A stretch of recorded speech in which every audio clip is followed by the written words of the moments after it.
Hello everyone, Jolene here from Bookworm Adventure Girl. Welcome back. I hope that you are all well. This is where I talk about the books that I'm reading. I like to read diverse books and I highlight Canadian literature. If you are new, thanks so much for checking out my channel. Please hit subscribe and stick around.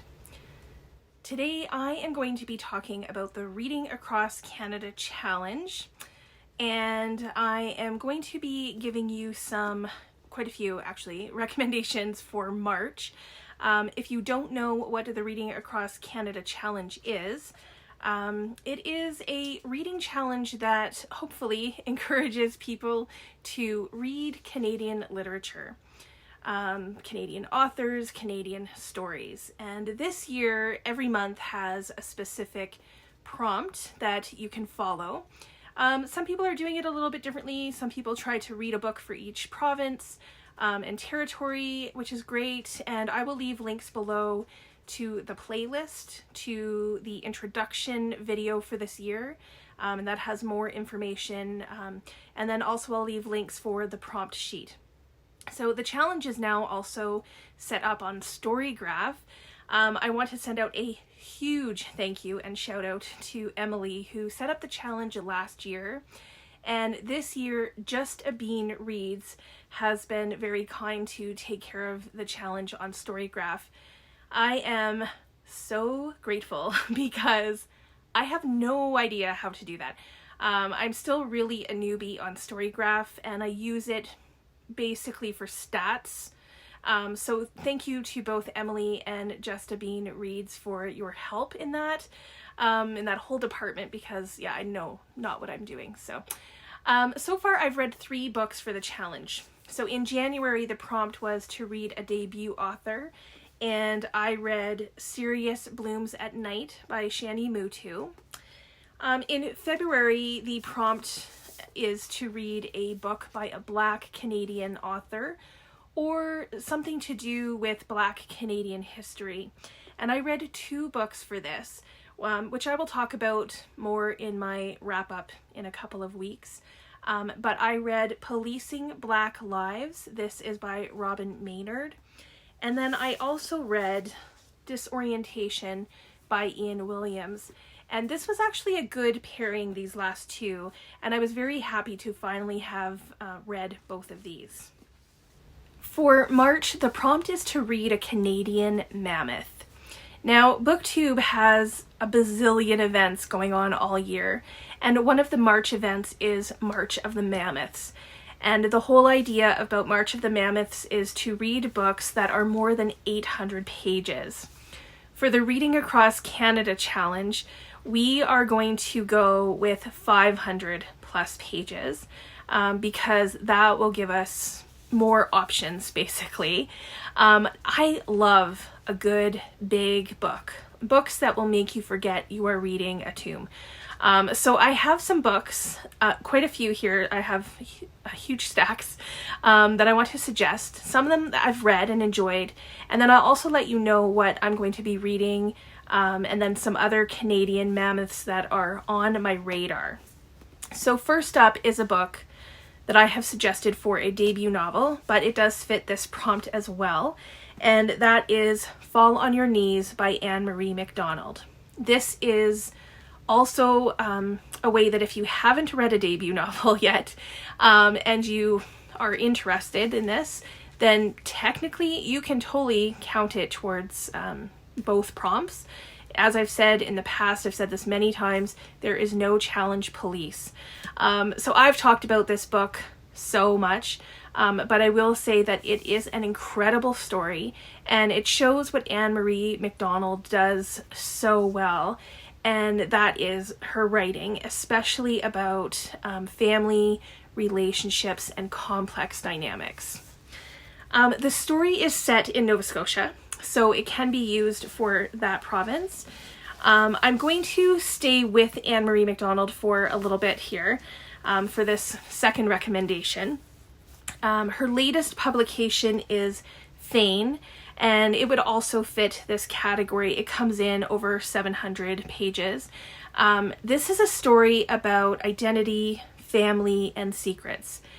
I know some people, I've had quite a few people actually already tell me that this will be their choice for March.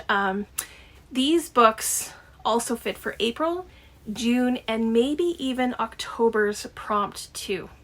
Another favorite Canadian mammoth of mine would be A Fine Balance by Rohinton Mistry.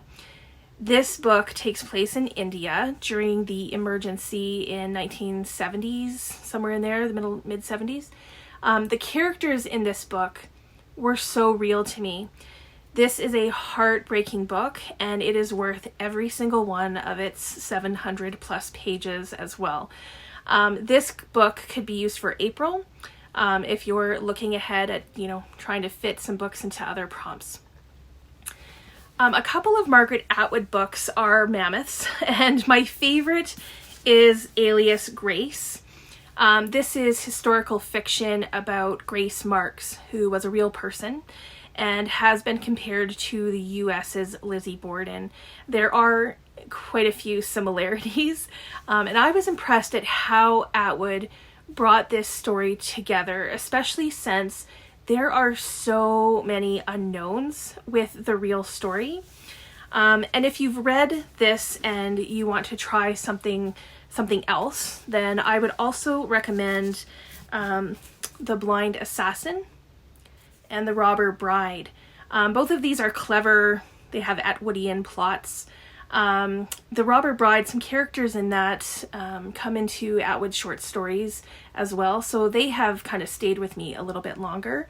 And these could be used for the province of Ontario if you are reading by province. If you want some nonfiction and you don't mind a much heavier topic, I would highly recommend Shake Hands with the Devil. This is by Romeo Dallaire. For me, Romeo Dallaire is a Canadian hero. One could even say celebrity, so this could be used for July's prompt. It could also be used for April and perhaps October as well. Romeo Dallaire grew up in Quebec, and I believe he still lives in Montreal, so it would fit for that province as well. This book, it took me 3 times to read this book. It is not an easy read, but it is such an important read. Romeo Dallaire wrote this book after his time in Rwanda during the 1994 genocide against the Tutsis. And many of you know that this is an important topic to me. And I have done a few videos about Rwanda in the past, and I will leave a link to those below if you want to go and check those out. Romeo Dallaire has a new book coming out in April. It is one of my most anticipated books of the year, and I will actually have more information about that in upcoming videos. A much lighter book, a much lighter read, at least in topic, is The Witches of New York by Amy McKay. If you like a little bit of fantasy and witches in your life, then this might be a good pick for you. This book would also fit April's prompt, as Amy McKay she was born in Indiana in the US. Amy McKay lives in Nova Scotia, so the book could be used for that province as well. Next on my pile here is Greenwood by Michael Christie. If you've been watching my channel for a little while, then you know that I have been raving about this book. It has characters that I love. The structure of this story is genius, and it's such a relevant book. This book would fit for the province of BC. If you are looking for an Indigenous story, I highly recommend The Back of the Turtle by Thomas King. This story, like Greenwood, has themes of the environment, and it is told in such a unique way as well. I still think about this book. There's a few scenes that have really stayed with me. This book could also be used for April or June, and the setting, or at least where the people are from, is in Alberta. So it could also be used for Ontario, as that is where Thomas King lives now. And if you are looking for I would say more of a thriller kind of mystery vibe, then I am going to recommend Broken Promise by Lynwood Barclay. This is the first in I think it's in a trilogy. I read this quite some time ago and I need to continue the series. But I remember flipping through the pages of this just to like see what happens next. If I recall correctly, this is the book that introduced me to Lynwood Barclay, and I have been a fan ever since. I've read a few since. My edition comes in at 512 pages, so some editions might be a bit less or a bit more. But like Thomas King, Lynwood Barclay is also an American-Canadian writer. So this could be used for April's prompt. It could also be used for May's prompt as well. The last of the authors that I've read that I would recommend is another dual citizenship author and one of my all-time faves, and that is John Irving. Irving has written several Mammoths, so there's several to choose from. My favorite being A Prayer for Owen Meany. You all know this if you've been around long enough. I've also read Until I Find You,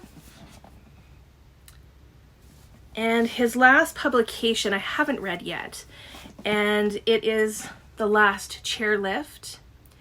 And then the other two that have been on my shelves for a long time and on my radar that I do want to get to are The Cider House Rules and The World According to Garp, which I think was the novel that really put John Irving's name on the map. I don't think you can go wrong with any John Irving. Now I say that not having read all of his stuff, but he is an author that I definitely want to read everything. My hope is to eventually read all of his backlist. Anything that you choose by Irving could be used for the April prompt.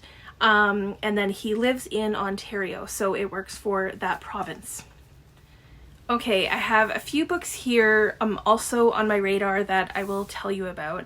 And the first is the book that I think is going to be my choice. It'll be my read for March's prompt. My friend Rob and I went out for hot chocolate and we talked about books, and from that conversation and his recommendations, I think I have a list of about 8 to 10 books, and this one was on it, and it is By Gaslight by Stephen Price.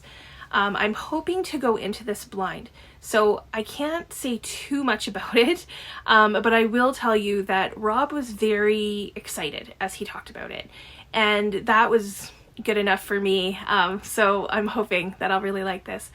Stephen Price lives in BC, so this could be used for that province, and this actually might also work for May, as I think there's a mystery to it, but I'm not positive. So I will let you know once I've read it.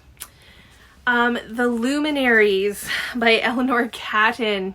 This is a historical fiction book which I have started and then I never finished. So I eventually do need to get back to this book. The Up to No Good book club that I'm part of really enjoyed it. And I was enjoying it too, but I wasn't giving it the time that it really deserved. This also has a mystery element to it, so it could be used for May as well. Another book that I have mentioned a few times and still need to read myself is The Colony of Unrequited Dreams by Wayne Johnston. This is also a bit of a mystery and a love story, and it takes place in Newfoundland. I have always been intrigued by this book for some reason, and I can't wait to get to it. Not sure that I will get to it in March, but maybe I will read it in May for the mystery prompt. And then the last book that I'm going to recommend is a book that has been on my shelf. It has been sitting here for about 20 years, and it is Vancouver by David Cruz and Alison Griffiths. This book is historical fiction. Obviously it fits for the province of BC. It has been likened to Edward Rutherford's books like Sarum. So if this is a Canadian version of that, then I am definitely interested. And I'm really glad that this prompt helped to remind me of this book, because I do need to get to it. Okay, so those are several recommendations for the Reading Across Canada Challenge in March for that prompt. So please let me know if you have read any of these, or if you are interested in any of them. What are some books that you are hoping to read for March? And are there any other recommendations that you would add to this list of Canadian mammoths? What do you want me to know about? What am I missing? I look forward to chatting with you in the comments. As always, thank you so much for watching. I hope you enjoy the rest of your day, and don't forget to make every day an adventure.